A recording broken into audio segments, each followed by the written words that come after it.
What if death was not an ending, but an intermission? What if the memories you hold are not merely of this life, but fragments of 1,000 others, scattered like whispers in the wind of eternity? There are rare individuals who claim to remember their past incarnations in striking detail. Names, places, events, and emotions that cannot be traced to this lifetime. But among them, one man stands apart. He did not recall a single lifetime. He remembered them all. They called him a walking Akashic record, a living archive of consciousness that defied the boundaries of time. His words unsettled scholars and mystics alike, for he spoke of the soul not as a single flame, but as a constellation of experiences endlessly reborn through matter and memory. In today's journey, we will enter the mystery of the man who remembered all his past lives, a story that challenges everything we believe about identity, death, and the persistence of consciousness. We will explore how such remembrance is even possible, what ancient traditions have said about the continuity of the soul, and what his case reveals about the hidden architecture of reality. But this is not merely a story about reincarnation. It is a mirror, reflecting a truth that modern science has barely begun to touch, that consciousness is not produced by the brain, but channeled through it, as light through a prism. And when that prism breaks, the light does not vanish. It returns to its infinite source. So stay with me as we trace this man's journey across lifetimes, from forgotten temples of Egypt to the quiet villages of Tibet. You may begin to recognize something hauntingly familiar, because somewhere deep within your own being lies the same silent witness, the part of you that has never been born and can never die. Throughout history, the idea of remembering one's past lives has flickered through every spiritual tradition like an ember that refuses to die out. The Egyptians called it the weighing of the soul, the journey through the duat, where one's heart was measured against the feather of truth. The ancient Hindus spoke of samsara, the endless wheel of birth and death, governed by karma and desire. The Greeks, through Pythagoras and Plato, believed that memory of former incarnations could return when the soul was purified and detached from bodily illusions. And in every age there have been whispers of sages who could pierce the veil and recall who they once were. One such sage, the focus of our story, lived during a time when mystical inquiry was not just tolerated, it was revered. His name has been lost to history, veiled by secrecy and reverence, known only in fragments of manuscripts preserved in Eastern monasteries and Hermetic texts hidden from the eyes of the initiated. Those who met him described an aura of stillness, an awareness that seemed older than time itself. When asked how he remembered so many lives, he replied simply, "The soul never forgets, only the mind does."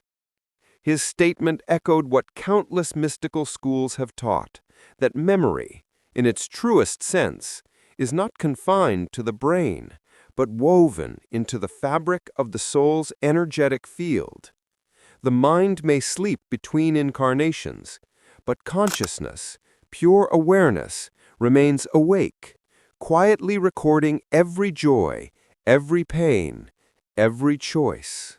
The Hermetic tradition, which flourished in Alexandria during the first centuries after Christ, held a similar belief. The Corpus Hermeticum teaches that the human being is a divine spark descended into matter, and that remembrance, anamnesis, is the process of awakening that spark to its origin. To remember past lives, then, is not merely to recall names and faces. It is to reawaken the divine continuity that threads all existence together. Buddhism refined this understanding through the concept of store consciousness, the alaya vijnana, a vast field of subtle impressions where the karmic seeds of every thought and deed are stored. In rare individuals, this field opens like a lotus, and the soul's long journey becomes visible all at once. But to remember everything is not a gift, it is a burden.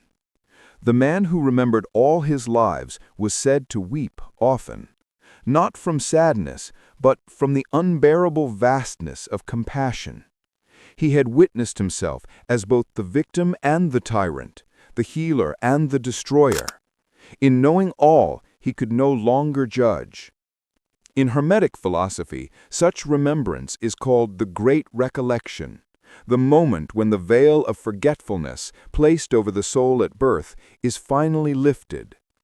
It is the beginning of true wisdom, for only when we see the totality of our being, through the countless masks we have worn, do we begin to understand the sacred game of evolution itself. To understand how a human being could remember all his past lives, we must first ask a deeper question. What exactly is it that reincarnates? Most people think of the soul as a thing, a luminous orb traveling from one body to another, like a traveler changing clothes. But according to Hermetic and esoteric science, the soul is not a thing at all. It is a field of consciousness, vibrating across dimensions, shaped by the sum of all experiences it has ever gathered. Imagine a river. Each lifetime is a drop of water that falls into it. Over time, those drops merge into a single flow, carrying every ripple, every reflection of sunlight, every fragment of memory within it. The man who remembered all his lives had somehow regained access to the whole river, not just one drop. In Hermetic philosophy, memory is not housed in the physical brain, but in what is called the subtle body, or soma pneumatikon. This body, made of finer matter, survives physical death.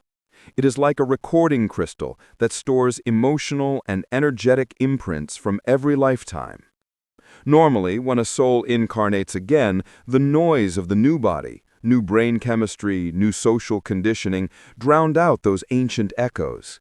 But when a soul reaches a certain frequency of awareness, when the mind becomes transparent, the heart purified of attachment, the veil thins. The past no longer feels like past, it becomes a simultaneous continuum. In the Tibetan tradition, this process is known as pratyavekshana jnana, the wisdom of introspective remembrance. Some monks, after decades of meditation, begin to recall scenes from other lives, as if turning the pages of a vast book. They do not seek these memories. They emerge naturally, like stars appearing at dusk when the sky grows still.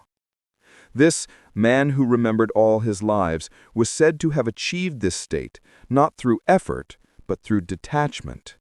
He no longer identified with the story of I, and when the personal self dissolved, the cosmic memory awakened. He described the process as standing before a hall of mirrors, infinite reflections of the same soul wearing countless faces. He said, "Each life was a note. Together they became a chord. When I heard the harmony, I remembered everything." Science, interestingly, is beginning to echo fragments of this truth. In studies of children who recall past lives, such as those documented by Dr. Ian Stevenson, patterns emerge that defy explanation. Accurate memories of families, deaths, and locations unknown to the child. Quantum theories of consciousness now propose that memory may exist as an informational field, non-local, holographic, stored not in neurons, but in the very fabric of space-time. In this light, the man who remembered all his lives was not violating nature's laws. He was simply operating beyond the veil of forgetfulness that shields ordinary awareness. Forgetfulness is not a flaw. It is a mercy. Without it, the weight of 10,000 sorrows would crush the human heart. Yet this man bore it and transcended it. He became a living witness to what Hermetic masters called the eternal return, the understanding that life is an unbroken cycle of refinement, each incarnation polishing the mirror of the soul until it reflects pure divinity. He claimed he could see the moment of his first incarnation, a flicker of consciousness entering form for the first time and every life thereafter. He saw himself as a warrior, a scholar, a beggar, a queen, even a child who died moments after birth. And through it all, one truth shone unchanging. The soul is not learning to be divine, it is remembering that it already is. The man who remembered all his past lives once said that memory is the universe remembering itself through you. At first glance, that sounds poetic, even metaphorical. But to those versed in Hermetic science, it is an exact statement of spiritual law. According to the Emerald Tablets of Thoth, the soul is a traveler between realms, gathering knowledge and vibration through every incarnation until it becomes a master of both matter and light. This remembering is not the retrieval of stories, it is the reactivation of frequency. When you remember, you don't merely recall, you become again. So what does it mean to remember all your lives? It means that the boundaries between incarnations collapse. You no longer identify with one vessel of consciousness, but with the stream itself. This state is known in many esoteric traditions as the awareness of continuity. It is said that when consciousness becomes refined enough, the illusion of separation between lifetimes dissolves. The soul sees its entire journey as a single unfolding act of creation, like a cosmic movie played in one continuous frame. This understanding is not without danger. In the Tibetan Book of the Dead, adepts are warned not to look back too soon after death. The torrent of memory can pull the consciousness downward, trapping it in attachment. That's why most souls forget. Forgetting is an act of mercy, like the darkness that allows a seed to grow before it faces the sun. The man who remembered all his past lives transcended that mercy. His was a consciousness that had grown so strong it could endure the totality of its own truth. He remembered being a soldier who took lives and a healer who gave them. He remembered moments of enlightenment and eons of ignorance. He saw that heaven and hell were not places, but vibrations he had visited countless times. Through this vision, he came to a radical realization. There are no others. There is only the one wearing infinite masks. That statement echoes the Hermetic axiom, all is mind. The entire universe is the thought of a single infinite being, experiencing itself through multiplicity. Each person is a temporary eddy in the ocean of consciousness, rising and dissolving back into the whole. Remembering past lives, then, is not about nostalgia or psychic curiosity. It is a step toward recognizing your identity as the mind of the all. Modern psychology, in its own limited way, mirrors this through the idea of the collective unconscious, a field of symbols, instincts, and memories shared by all humanity. What the mystic calls past life memory, the psychologist might call archetypal inheritance. Different languages for the same truth. Consciousness is shared, not owned. But what happens when that collective memory opens fully inside one person? He becomes a bridge, a living link between the personal and the cosmic mind. His presence changes people. Those who sat near him said they felt their own memories stirring, not memories of events, but of truths they had once known and forgotten. The man himself described it this way: when you awaken fully, you no longer remember your past lives. You remember life itself. To remember all lives is to stand outside of time. It is to see that every lifetime, every soul, every act of creation is a single pulse in the heartbeat of God. The past, present, and future are not linear. They are simultaneous expressions of one infinite consciousness exploring itself. And yet, even in this vastness, there is humility, for he knew that enlightenment is not the end. It is simply the moment when the wave realizes it was always the ocean. For most of us, remembering all our past lives is neither necessary nor bearable. The human nervous system is designed to sustain a certain range of awareness, just enough to grow, but not enough to drown in infinity. Yet the principle behind such remembrance can be applied in a practical way, to awaken the deeper layers of consciousness without destabilizing the psyche. The first step is self-observation. Every day, notice the recurring patterns that appear in your life, the emotions that arise, the people you attract, the situations that repeat. These are not coincidences. They are echoes, ripples from former lifetimes replaying themselves until the lesson is learned.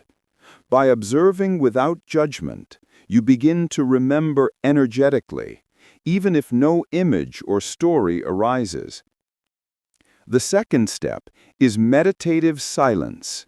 In Hermetic practice, silence is not merely the absence of sound. It is the stilling of the mind's constant commentary. Sit in quietude and imagine your awareness sinking below the surface of thoughts, like a diver descending into deeper currents.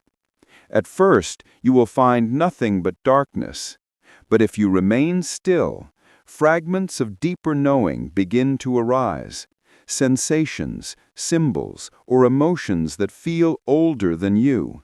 This is the soul beginning to whisper. Third, practice detachment from identity. When the man who remembered all his lives was asked how he did it, he said, "I stopped believing that I was a person." To apply this, try to see yourself not as your name or personality, but as the awareness behind them. You are not the actor on the stage. You are the light illuminating the stage. As this perspective stabilizes, the boundaries between lifetimes start to blur, and intuition becomes your guide rather than memory. Fourth, cultivate compassion. In remembering, this man saw every face he had ever worn, the sinner and the saint alike, and realized they were all aspects of the same consciousness. Each person you meet may, in some unseen way, be another version of you walking another path of the same great return. Living from this realization transforms relationships. Judgment dissolves. Empathy expands. Finally, record your insights. Keep a journal of inner experiences. Write down dreams, sudden emotional flashes, or déjà vu moments. Over time, you may see patterns forming, themes that stretch beyond this lifetime. You are tracing the signature of your own evolution. The goal is not to collect memories like souvenirs, but to awaken a deeper continuity of awareness. In the words of the Hermetic masters, to remember is to awaken. To awaken is to return to the source. You do not need to remember every past life to benefit from this wisdom. If you can remember your eternal nature, even for a moment, you have already touched what he lived in full. The story of the man who remembered all his past lives is not a tale meant to astonish. It is a mirror meant to awaken. It reminds us that the soul is far older, far vaster than the fragile timeline we call a lifetime. Each of us carries the residue of countless experiences, woven together in a silent tapestry of consciousness that extends beyond birth and death. You may not recall the faces you've worn, the names you've answered to, or the centuries you've crossed, but the essence of those lives still moves through you.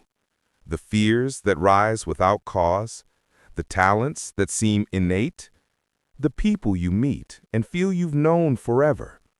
These are the fingerprints of your eternal journey. The man who remembered all his lives did not seek glory nor escape. His gift was not superhuman memory, it was perfect awareness.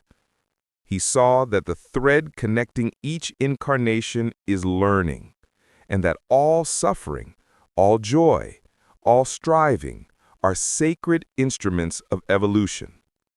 You too can begin to remember, not through effort, but through awakening.